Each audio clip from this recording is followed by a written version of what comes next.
we have free will, because people have to choose to want to change. People have to choose to want to change their situation, their environment, their thoughts, their behaviors, their actions, their relationships, their financial status, whatever. There has to be a shift in choice. So if you're tired of being hopeless, and because the good news is there is hope.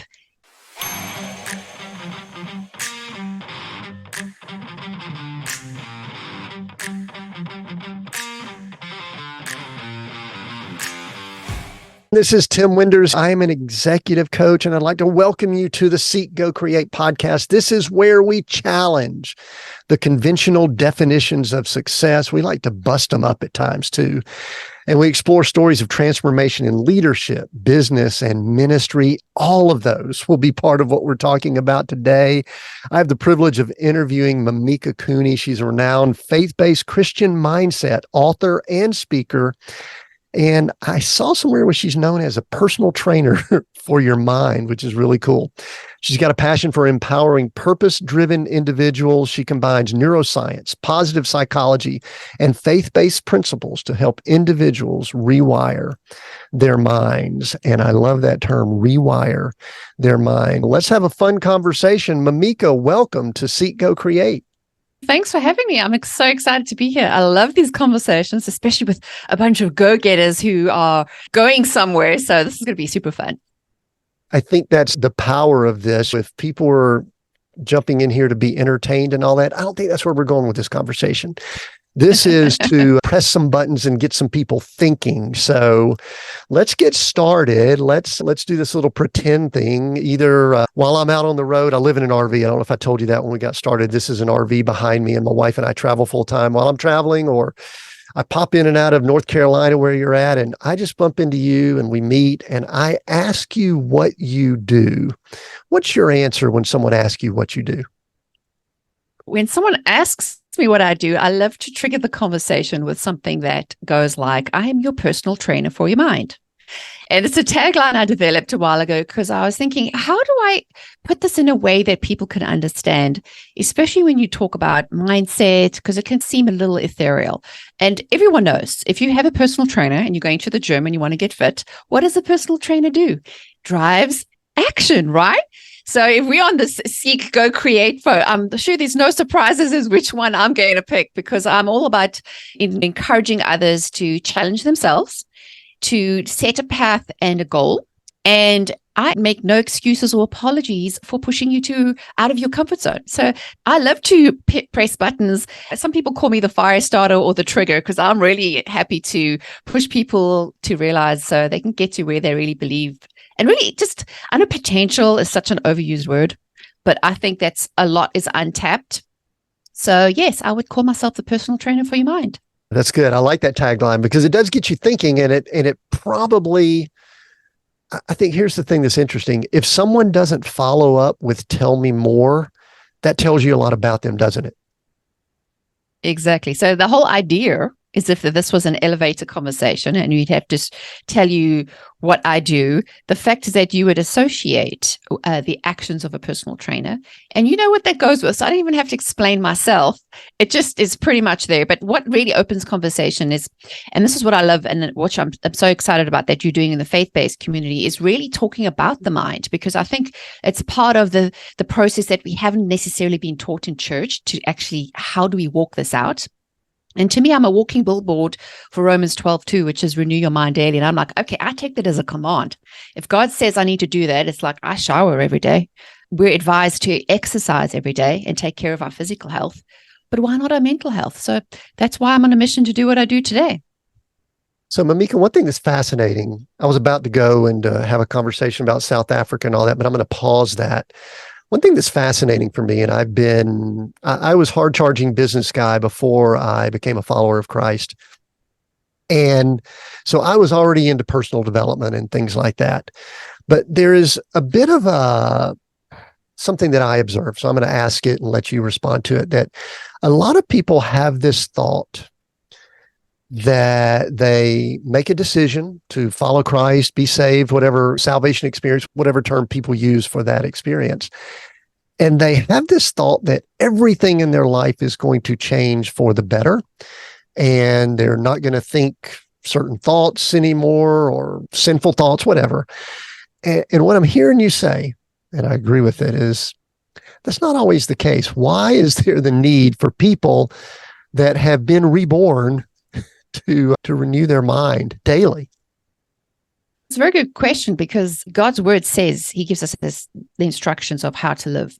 And this is, unfortunately, we've been taught through this religious lens that you come to Jesus and everything will be fine. And I'm like, I've been walking with Jesus since I was 10. Him and I have a close relationship, but he's also practical. He's practical in the terms of how do you walk out your faith? Sitting on a pew on a Sunday, just doing the thing, ticking off the box and saying, I went to church, and then going back to your usual life, living in disappointment and sickness and all the negative things we live in. And I think that's why God gets a bad rap, because he's, hello, people, I've given you the tools. Like, you come to the Lord, and the great thing about that is then we now have our soul and our spirit and our body. But our spirit is renewed at salvation. But what we are not taught is that the soul needs work. The soul is the mind, the will, the emotions. We are still a human being. And in that being, we have to put some work in. So just like we say, alluding to the fact is, if you want to be fit, spiritually fit, you've got to put the exercises in, and you've got to do the work. And it's going to involve some blood, sweat, and tears. And sometimes, I should say often, you're going to be pushing up against resistance, because that's the way we wired. So we could have a whole conversation about how the brain works, and marrying how neuroscience is finally catching up with the Bible. But what I'd like to invite people to say is, as we dive into this conversation, just to have an open mind that even if you've been in church all your life, I was too, there were a lot of things we were taught that made us fearful and closed our minds to actually hearing what God's trying to say, because the world itself has taken what God's designed and twisted it. So there's a lot of new evidence that's being revealed in the area of neuroscience, and it's not something to shy away from. Some people have a love-hate relationship with personal development, but I always say, if God gives us an instruction to do something, he's going to give us the tools. So how about we just go to work and do it, and realize it does involve us putting in the efforts. It all goes back to action again. So yeah, definitely more layers to this than we can go into. It is. And I think one of the things, and I'm pretty confident if someone's listening in here, that they have the belief that they can change and make adjustments. And I think I read somewhere you mentioned teaching old dogs new tricks. And I think I saw where late in life you decided to figure skate, which we'll maybe talk about that later. Because a lot of people, they have this, I think Dweck calls it a fixed mindset, where they believe that whatever they've got at the age of 18, that's where they are for the next 30, 40, 50, 60 years. And I'm pretty confident that you and I don't believe that way. And I'm pretty confident that the listener does. But I do think people get tripped up along the way. And I think that's the value of the book that you wrote and all that we're going to talk about here. But before I get too much farther, I do want to talk a little bit about how you came to be here. We do need to cover the accent here. People know I'm from the South, and it comes out every once in a while. You are also from the South, but a different South. Tell us a little bit about Mimika. Well, I'm originally from South Africa, so I'm way south, way southern tip. I was born and raised in Johannesburg, South Africa. Both my husband and I met and married and started our lives and businesses in South Africa. And people always ask me, so how did you get to America? I'm like, on an airplane, duh. But besides that, the whole intention of being here was, we've worked in the internet business since 95. I'm dating myself here. And South Africa is known for its forward-thinking terms of being on the world stage because of its past. But we really found the opportunity, and definitely was God-led, that brought us to the USA. And we've been here since 2006. But I don't lose my accent because it's where I was born and raised and learned language. And what I love about that is it just gives me a different perspective. Half of my family are in England. We actually lived in England for 6 years. So my husband and I have gone through the wilderness and the wars of establishing 4 different companies in 3 continents. So we are not afraid of taking risk, of trying things that are hard, persistence, grit, determination, all the things. Yeah. And I love having these conversations. I'm naturally curious about where people's origin stories are, because I believe God's writing our story every day. So it's great when you connect the dots and you can see that there's like-mindedness, and it doesn't really matter where we are. The origin story goes into we'll use the word programming of our mind. And sometimes even emotions and things like that. Are there any, I've actually visited, let's see, it was the late 90s, I think. I visited South Africa multiple times with some business, and Cape Town is one of the most beautiful cities in the world, I believe, and been to Port Elizabeth and Johannesburg, I think, which is where you're from. And I think South Africa is a beautiful country, but what I wanted to ask was culturally, many times we're a product of a lot of culture, and I'd love for you to contrast or give some differences that you observed when you came from that culture that is South Africa, and then you came to, I think you came to the southern US, but what are some things that are differences? Because I think it's part of what people have to do when they start unsticking their mind. They have to know a little bit about their origin to make some adjustments and corrections. Do you agree with that? Definitely. I'm excited about this question because no one's actually asked me, but I think it's such an integral part of how our brains are wired, how we are made, because a lot of our mental programming comes from how we were raised, especially the first 10 years of our lives. And to me, it is a great observation that I've made. So I've lived in we're born and raised in South Africa, and then lived in England, and there's a different culture too, and then moved to the USA. So I have a great way of looking at assessing, and there's always good and bad in everything. There's no perfect place. Let me put it this way. No country has it all together. There are pros and cons of each. What I've realized is we can learn from our past, but it doesn't mean we're stuck in our past. So an example, if we go back to the way I was raised in South Africa, I was born in the 70s, raised in the 80s. So I went through apartheid. And in actual fact, my last year in high school was the year Mandela came to power. And we lived in a very unstable political environment. Like they even canceled classes. And my situation was I didn't actually go to college because colleges were closed. There was civil unrest. There was a lot of fear. People were getting murdered in the streets. That sense of, oh my gosh, there's no hope. What do we do as a young South African finishing school? And so we had this goal of we just didn't feel like this is where the opportunities would be for us, especially for our family as we were moving forward. And we'd realized we couldn't just sit in a corner and cry. And this is why South Africans, if you know us, we're tough because things are not given to us on a platter. We have to fight for what's ours. We don't have free medical. We don't have free deliveries. You get up and work or you starve. There's no other option. The disparity between those who have and have not is huge. I'm sure if you visited, there's a lot of poverty just out on the street and you're exposed to that. And I was raised as you better be grateful for what you have and you better just pull up your socks and stop complaining. There's someone else who's worse off than you and you need to count your blessings, but you have to work for it. Nothing is given to you. And I think that's why we have this innate work ethic that's no matter what, we are going to push through. That's built in grit. And I just thought everybody was the same. But I'd realized as I'd gone to different countries now, England as well has its own things. I consider America and Europe first world because things like Amazon works, internet works, running water works. And I'd realized it's, again, the mindset, like to compare and contrast, the mindset I was shocked by in England was a lot of this apathy towards action. So it's, again, England is an old society. It's a beautiful country and there's a lot going for it, but people aren't given, there isn't like that need for, you've got to get up and feed yourself. And which is fine and it works. Because, for example, there's the national health system, which they've seemed to perfect it and it works great.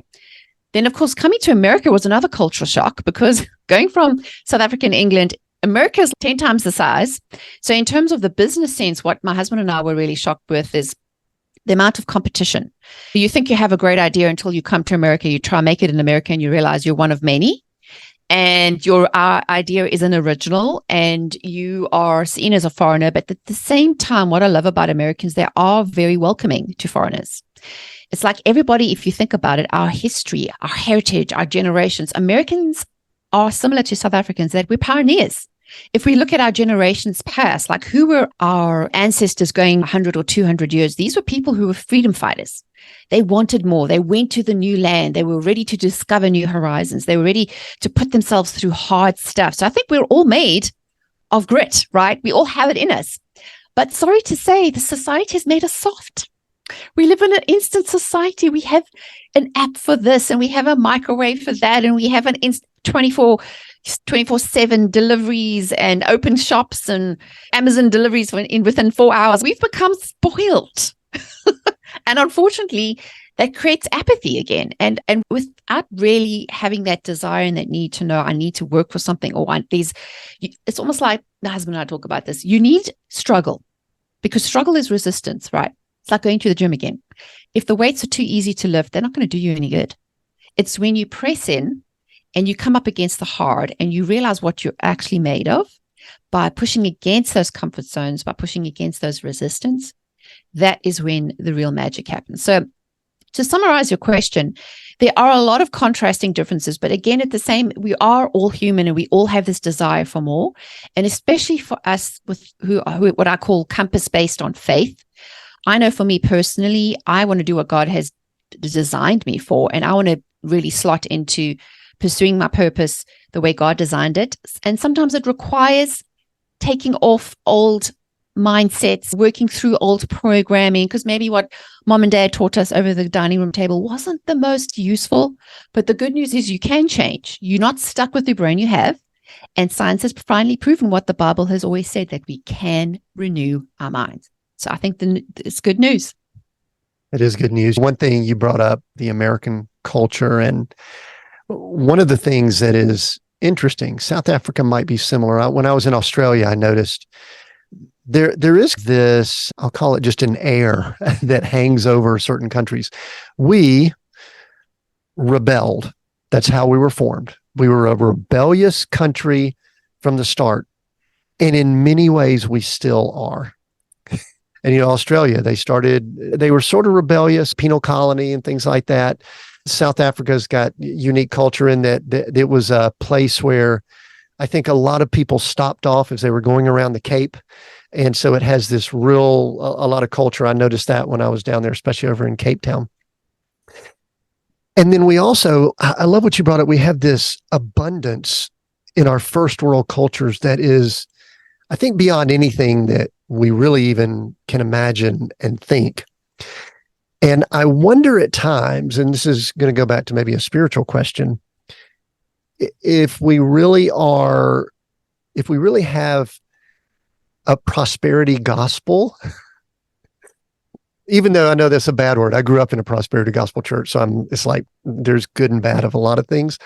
I do wonder if we think that everything is going to be awesome and great, going back to an earlier question, and that any type of struggle that might perfect us, we just run away from that and try to avoid that. What thoughts do you have on that? Oh my gosh, how much time do we have? You're going to get me on a rant, I'll tell you. I like rants. Let's do some ranting. I'm a totally an open book, all right? I call myself a WYSIWYG. What you see is what you get. And as South Africans are direct, we are going to tell you straight. And to come to this question, so what I do believe is America is really saturated in what we call the prosperity gospel, which is just come to Jesus and everything's fine. And automatically overnight, you're going to be just fabulous and fit and trim and just flying because it's instant. Of course, it's great. But what I found is that we have a lack of honesty, and especially here in the South where I live, that was a huge shock for me because I'm used to, if someone says, what do you think about that? I feel it's my obligation to give you my honest opinion, not to sugarcoat it or to pretend that I'm going to tell you something that's nice. But meanwhile, at the back of the ranch, I'm complaining and I have a knife out to get you. And to me, that was a huge shock. It's like I don't know what word to put it. I suppose it's this, I'm not dissing anybody Southern. What I'm just saying, it's a behavioral reaction to avoiding the truth, really being honest. And I found Americans especially, and actually even in European as well, everyone wants to pretend it's fine. And we all wear these masks. And it's like, no, it's fine. Oh, I'm suffering terribly, but I'm going to make it look great. It's all fabulous. Here's a silver bullet. Like in marketing, it drives me crazy with this. Just do this one thing and then instantly you'll get this amazing result. And it's not true. And I feel we lack a lot of honesty and transparency because we just want everyone to think we have it all together. Instagram and Facebook and social media itself, we put our best foot forward, right? We don't really want people to know. And I'm going to tell you the hard stuff. I'm going to tell you where I messed up because I ain't learning from your sugar-coated pretend world. I want to learn the real grit. What did you actually do that did that? And wow, so I'm not the only one. I'm not going crazy. I'm not the only one who's feeling this way. So I do feel the more honest we can be with ourselves and just to start to question and say, I really believe this about myself, but is this true? Like I was taught this and it was drummed into me that a good girl doesn't give her honest opinion. She just smiles and waves. And I'm like, is that really in service to myself and the other person? Is my lack of honesty really going to take the relationship further? And I always go back to thinking, what did Jesus do? Jesus was a rebel. He upset a lot of people. He came and he took that Sadducee and Pharisees and really offended them because they were in the church and they had their religiosity of their lists and the things that you did and how you went to synagogue and AKA church on a Sunday. And this is the place, and this is the only place God could be, was in the temple. He totally threw that upside down. He didn't say, come, we're going to have a building fund and then we're going to build a building on the corner of 6th and 7th Avenue and you're going to come on Sunday to meet me there. No.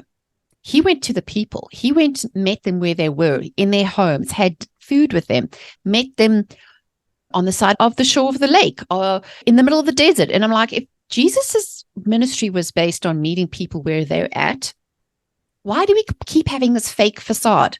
Like even church itself, why do we have to feel like it has to be an entertainment? Like Jesus wasn't into entertaining. He was teaching and preaching and reaching people. And even if you think about metaphors and the parables, it's so they could understand what he was saying. So I always think we live in a modern society where there's the instant this and the fancy this and all this technology, but I think we've missed the point. I think we've missed the simplicity of what Jesus's whole thing was to us, is to go out and make disciples out of other nations. And what is the word disciple? Discipline. Sorry to say, modern society lacks discipline. We don't want to do the work. We don't want to do the effort and and allow ourselves to sweat and to work through the hard things. We want to just pretend it's fine. So it's no wonder we just keep going for our fix on a Sunday, hoping that our lives will be better. But if you're not applying the truths, you're not putting it into action, nothing changes. So yeah, told you I'd get me on a rant. I like rants. That's my job here, is to see if I could pull a rant out of Mimika, and it's working. My plan is working. This is something that always fascinates me. I was actually saved in a business setting, not in a church setting. So at times I could be slightly critical of the way they do things in what we'll call church world. That's the way I use it. And so I wanted to ask the question. I think you said you were saved or started being a follower of Christ around the age of 10. Have you ever done any of the work you're currently doing without the faith component? And I'll follow it up with my follow-up question. I'll let you answer that, because I'm curious, why is it a challenge when we bring faith into the mindset question? Because it's totally a thing outside of faith too. Personal development, self-improvement, all of that's outside. And there's plenty of people that that do this without faith. Have you always done it with faith? And what are some specific challenges when we bring faith into the equation? It's a great question. And this is one of the reasons I'm on a mission. So I don't believe that we should be separating mindset work from faith and physical work. And hear me out here. God made us a human being, right? And as a body and as a person, we are made up of spirit, body, and soul. Now, a spirit is who we really are intrinsically. If you took off this human body, who would we be at our core, and who God made us to be? That is who we meet when we become Christians, right?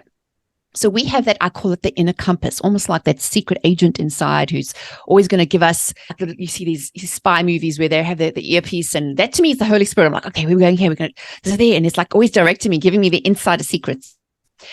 Now we have our mind, or our soul, which is our mind, our will, and our emotions. And our mind is made up, we have the physical brain matter, but our mind is also connected to our spirit.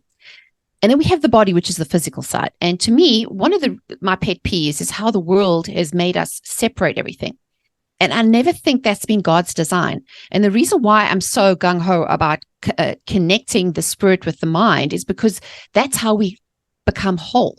Now, don't get scary and twisted about things like holistic words and neuroscience and personal development. And I think this is part of the problem, is that Pharisee spirit of being religious has made us separate the tools that God is giving us and not apply them, so we stay stuck. So what I mean by that is we go to church, we learn about our spirit and we feed our spirit. We don't realize we still have to work on our soul. We still have to get rid of those emotional wounds. We have to get rid of those mindsets and learn how to control our emotions and not live by them. But we're not taught this. And I'm like, something is wrong here. Like, I'm a strategist and I look at things and I see the problems and I see like a piece of chessboard. Like, how do we connect the dots? And the more I've researched this, and even the fact that I do what I do today, like, I was in the business world. Like, I didn't come from church background. I've never been to seminary, but I've been a Christian since I was 10. So I've walked with Jesus like major buddies since whatever, like everything we do. I'm like, okay, what are we doing today? And to me, it's even when I did business and I'd realized that disconnect of keeping God out of your business as a Christian is almost impossible. And those who try to treat, say, the mindset, and we have this personal development, and a lot of the new age neuroscience weird stuff has come out of that, where self, like example, I have a problem with self-help because there's limits to self. You don't know what you don't know. And all of us suffer from blind spots. And you don't know what you're blind to until someone points it out. But the problem is, if you try to fix these solutions by yourself without being a holistic and including the mind, the spirit, the body, the soul, you're missing huge pieces. For example, take it to the business world. Like I think back when I was running my marketing and branding agency, I was so driven to keep doing the best and be a perfectionist and do the most things and worn myself out until I physically hit burnout and I couldn't do it anymore. After all the stresses of immigrating country, trying to do all the things, being Wonder Woman and best mom in the world, eventually I hit the wall where I just physically couldn't do it because I kept thinking that if I just worked on the one side, the rest would just follow or it would fix itself. And I'd realized God said, no, you need to stop. It's time to be well. You're not well. You're not whole. You're fragmented. There's parts of you. And I realized, and I look back, why was I so driven to prove myself? And I'd realized I was addicted to approval, people pleasing, and being a perfectionist because I had an undealt with root of rejection from being a child. And I was like, oh, so that 10-year-old programming, and I took that on as a narrative to this is how I prove my worth, is by constantly performing these tricks, jumping through hoops and showing people I'm perfect and have it all together. And God's, no, that's not how we do it. And I'd realized I'd been repeating the same behaviors, same patterns, and I call them the boomerang thoughts and behaviors. I kept going back to the same point thinking, why am I not getting a breakthrough with my business? Why am I keep doing the same thing? Why am I attracting the same kind of clients who have the same issues? And I was like, it's because I haven't dealt with me. I haven't looked under the hood of my wiring. I'm in this car that's taking me 100 miles an hour to somewhere I don't even want to be. Like, hello, somebody help me. So I wouldn't advise you wait until you hit the wall like I did and crash and burn. That's why I'm passionate about what I do now, is I feel, God, you've got business background. You have that mind of strategy and looking at problems and solutions. And I have a heart for connecting people to who they really are. And for me, it's as I look at it, and to answer your question, I have taught this concept of how do you approach personal development and mindset. You can take God out of it, but there is always something missing. It always comes back to what I call the purpose piece. We're all driven by purpose fuel. And what are you filling your tank with? Is it approval? Is it accolades? Is it attention seeking? Or is it some vice? And that missing piece is always God. And the atheists of the world can try to admit that they can function without God, but the more the world goes, the more they carry on God, they're missing the big point. So that's why and I was challenged on this, and a lot of people have said to me, even when I wrote my book, they said, can't you just take the Jesus part out? Because, you could do so much better and reach a bigger audience and position you in the business and the personal development space against some of the big Anthony Robbins. And I'm like, I feel strongly that this is God's calling for me, is that it's this narrative of Christian mindset and neuroscience and faith can be worked through a process. And that's what I've developed in my own program there is a process. So even though we've heard in church, you need to renew your mind, and we're like, oh, bless, great bumper sticker. What does it mean exactly? And how do we do that? Can someone be practical, please?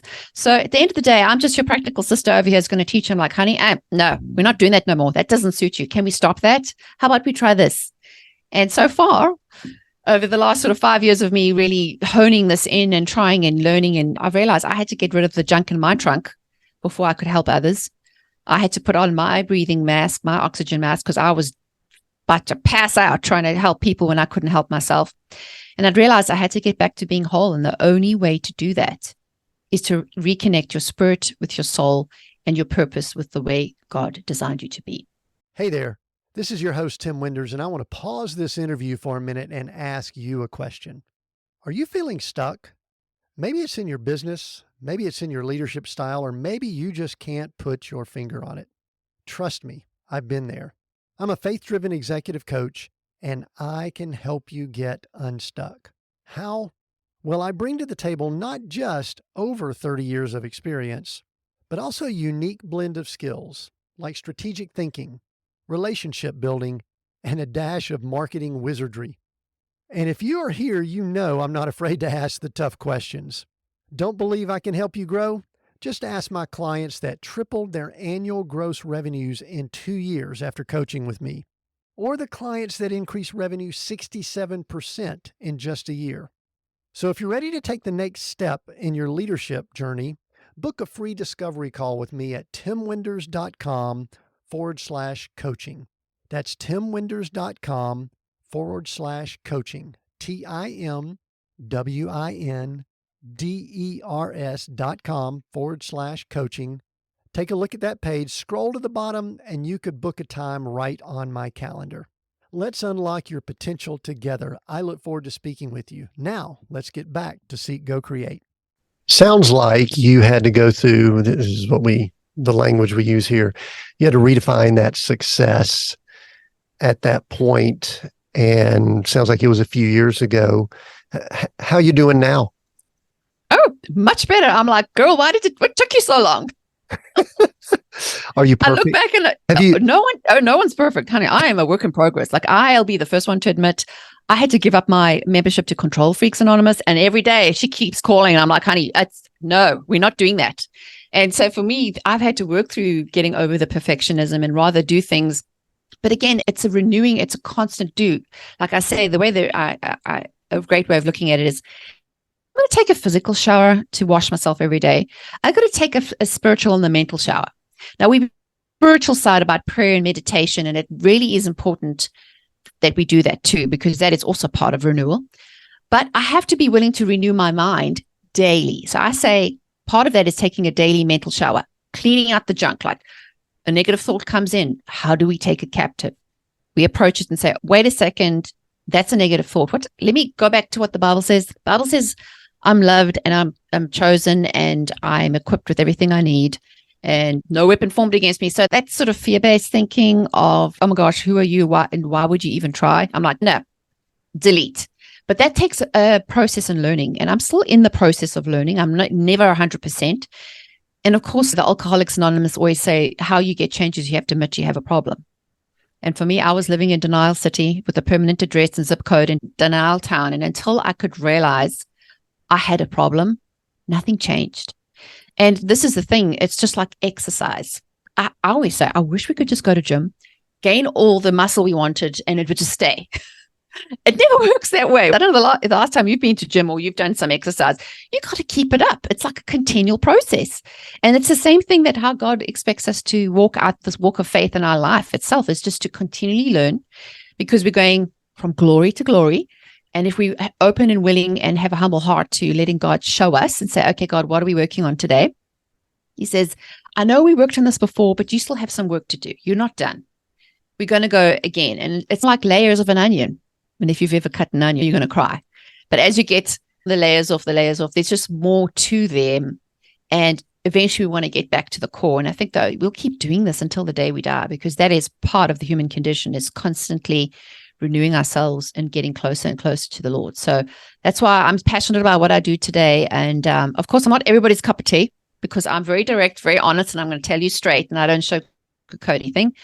But I think that's what we need in this world, is honesty, transparency, and clarity. Are we willing to be honest with ourselves? Are we willing to be honest with each other? And are we willing to hold each other up and say, hey, I'm going to be your mirror for today. Let's do this.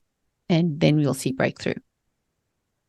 I feel very confident from listening to you and hearing you that you have some skills and talents and habits that would make you successful in what we'll call the world system. Let's just say that. But yet it seems as if a few years back, 5 or 6 years back, you hit a wall that those things didn't work anymore. This is a question that has no answer, but I'll just ask it and you can give your thoughts.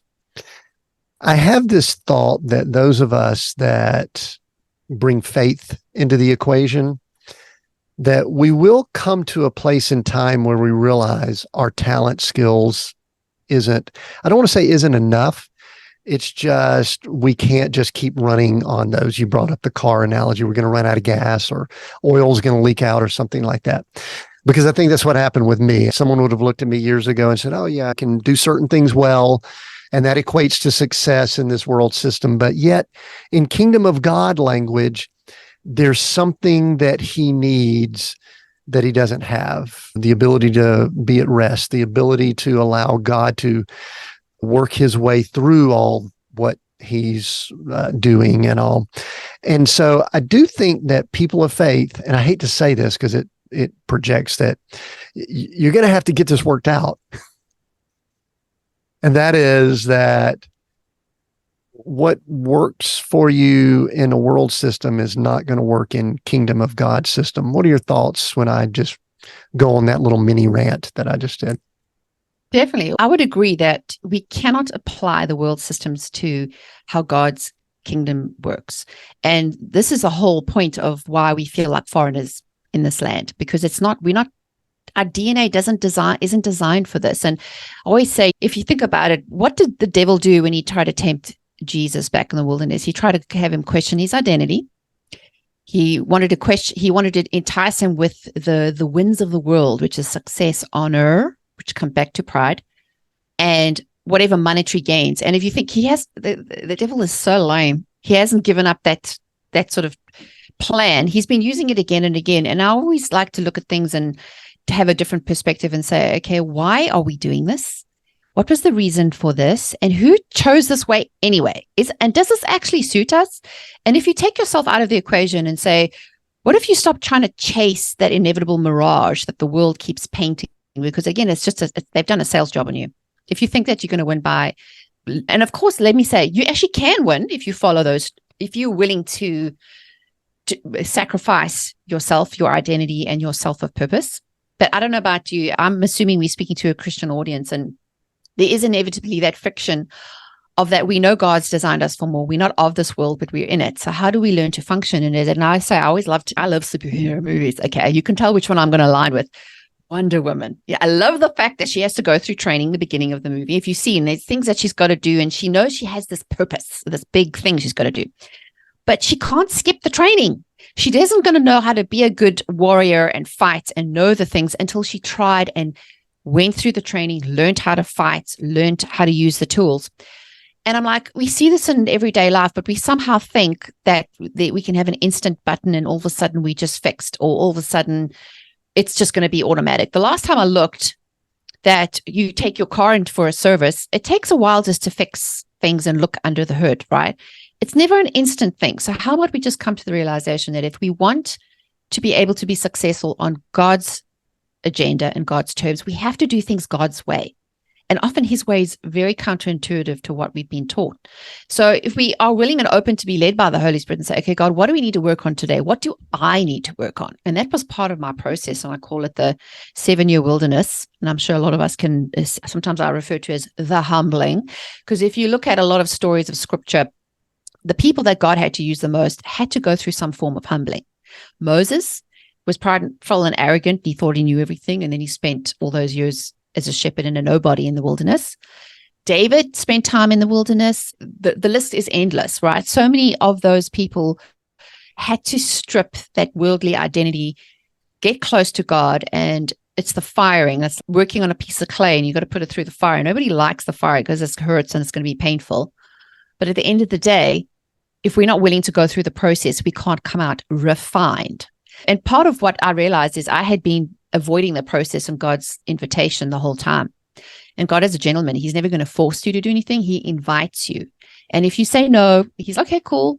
Whenever you're ready, I'm going to sit here and wait. And he says, in my case, he's, oh, are you done yet? Are you ready? Oh, okay. Now we can work on it. And it's only when we're willing and able and saying, okay, God, what is it you have for my life? And here's the thing. I have totally changed my trajectory, my business model. I would say probably what I do now is a blend of ministry and business.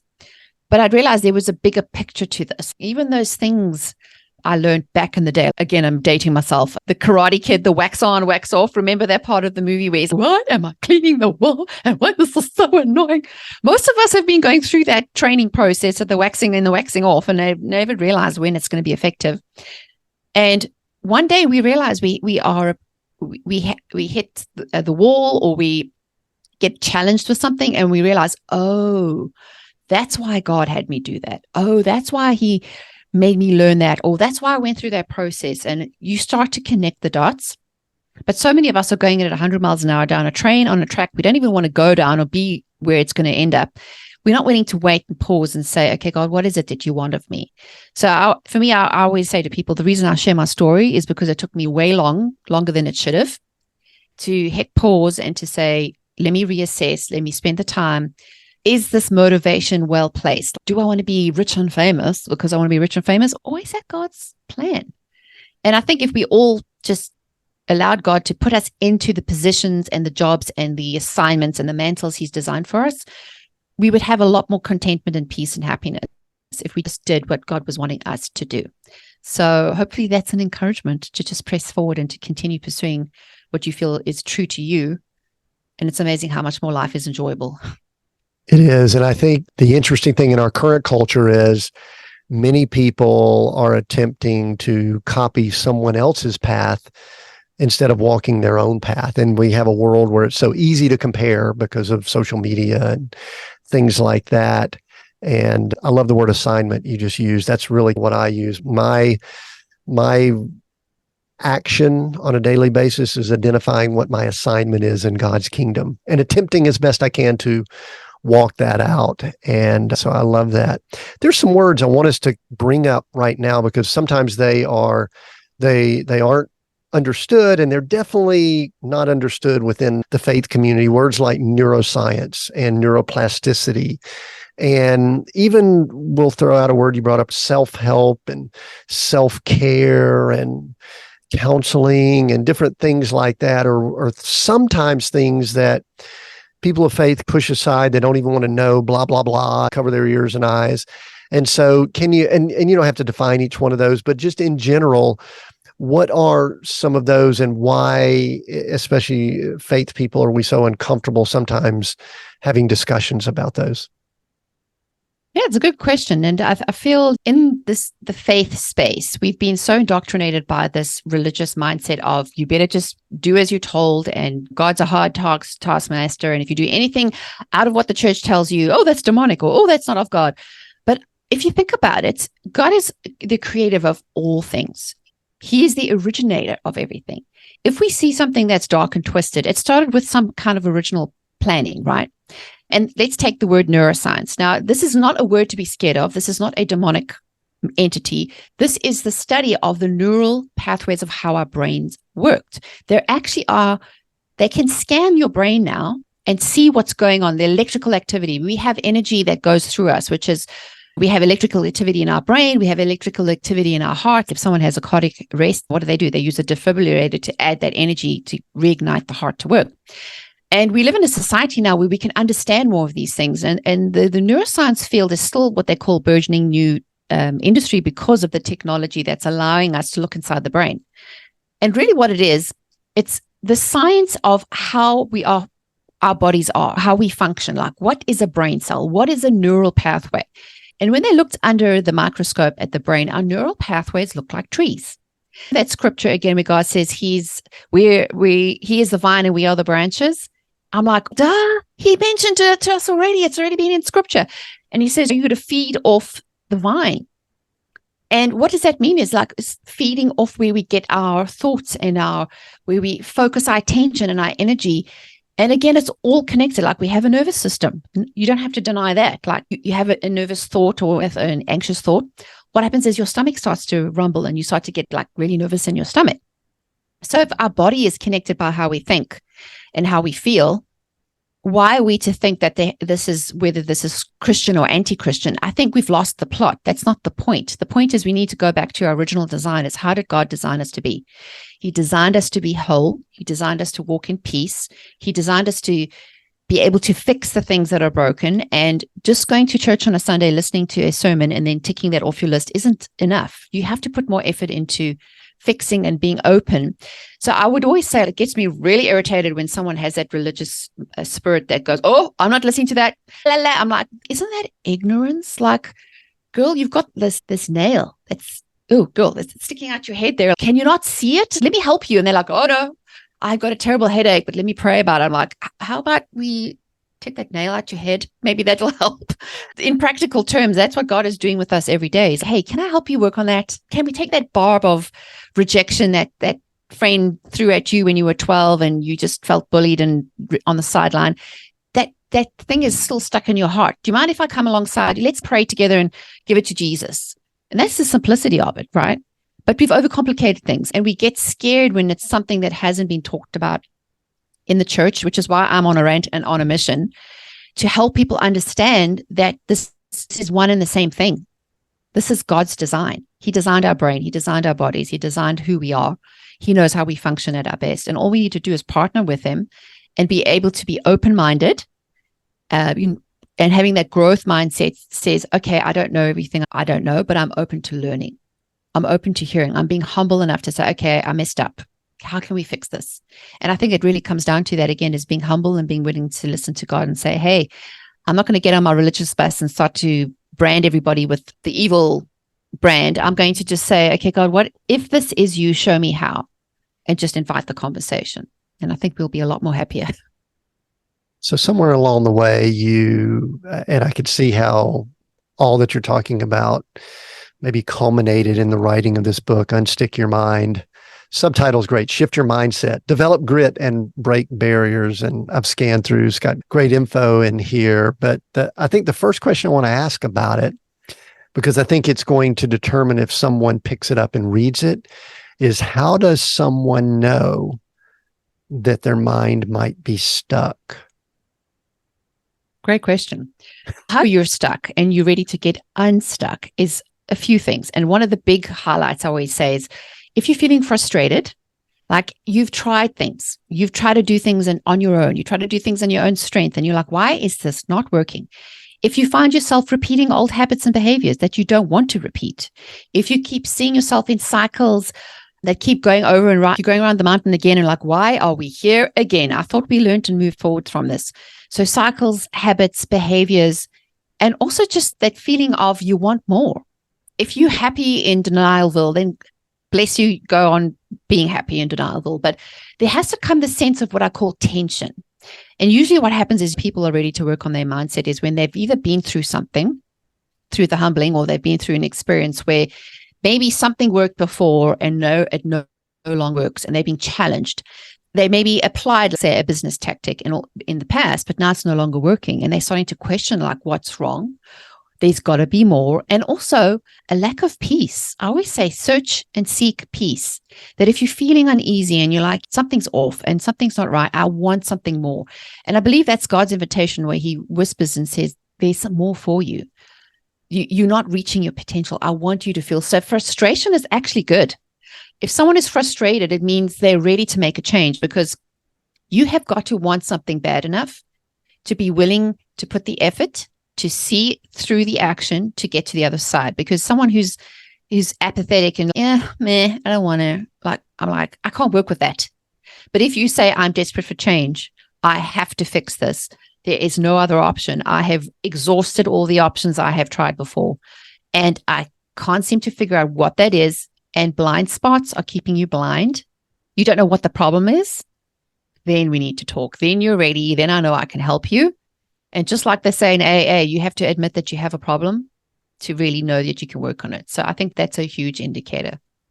One of the things you mentioned earlier, because I think this factors in also, is I think there are people that get into a state of hopelessness.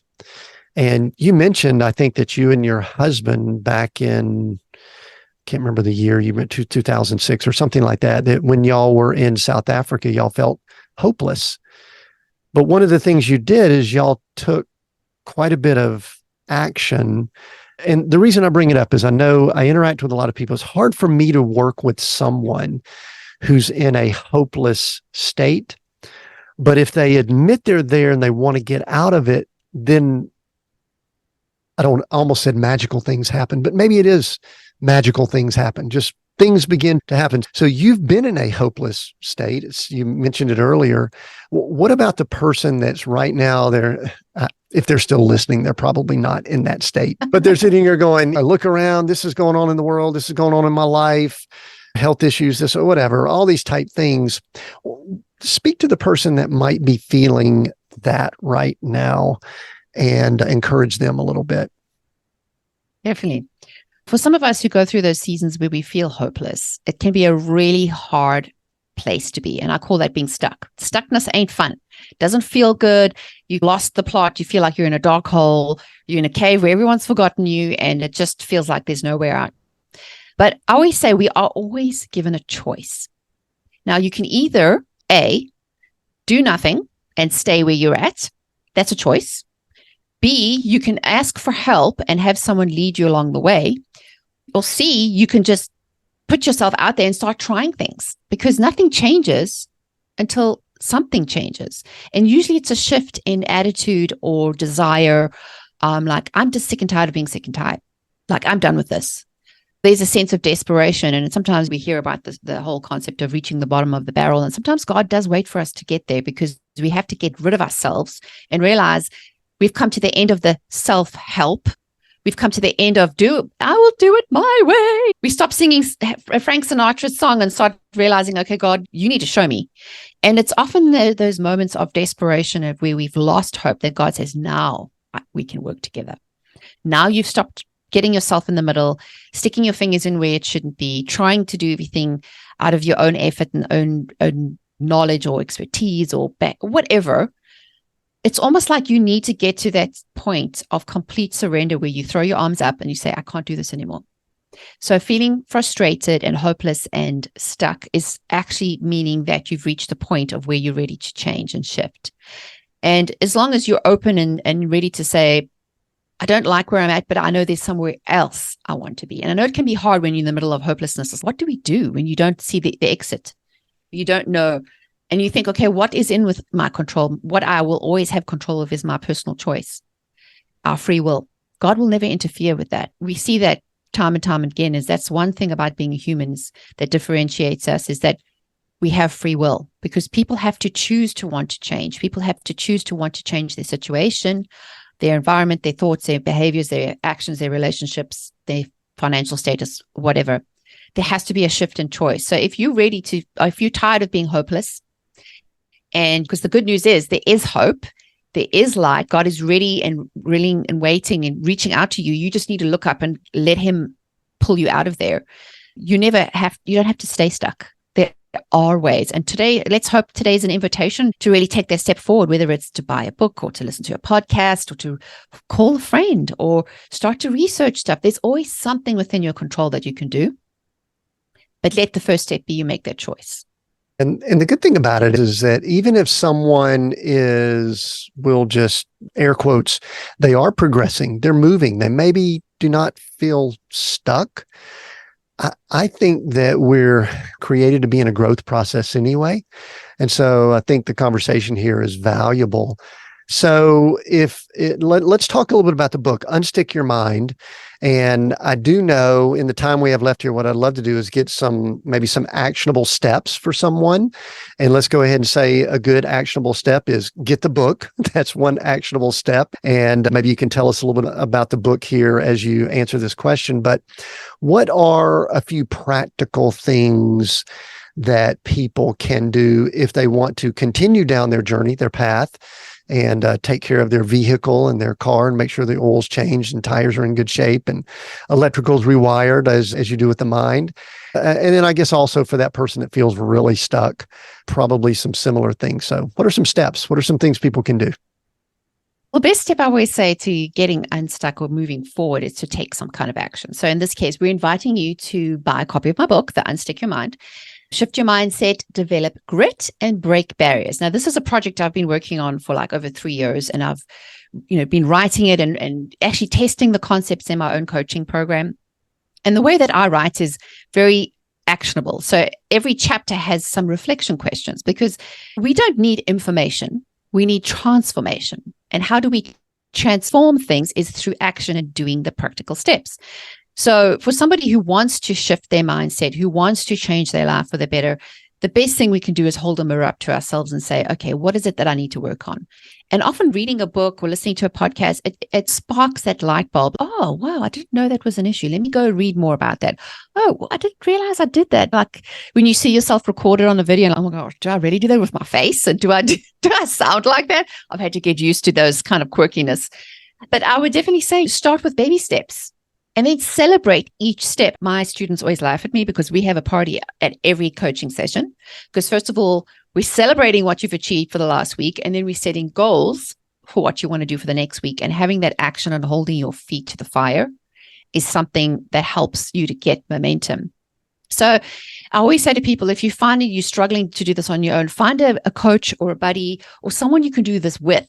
Going back to my original concept of the reason I call myself a personal trainer for your mind is it's hard to do this alone. It's hard to pull yourself out by yourself because there's limits to self. So find someone who you feel can help you through this process. And this whole concept of unsticking your mind is providing you with information that you can apply to your life. But then I give you some exercises and ways to walk it out.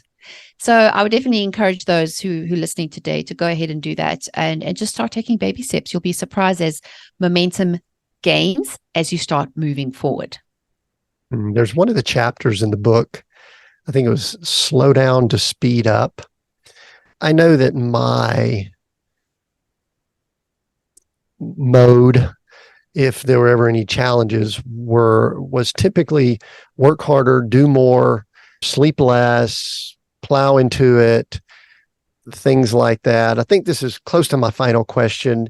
Comment on that because I am confident we have a lot of people that may be in that category, that they believe that outworking being stuck is the answer. And my personal story was that didn't. Well, I would have to ask the question. So how did that work out for you? Yourself till you drop, until you burn out. So how's that working out? How's the car functioning now that you've blown the head gasket, run out of gas, and blown a tire? You ain't going anywhere.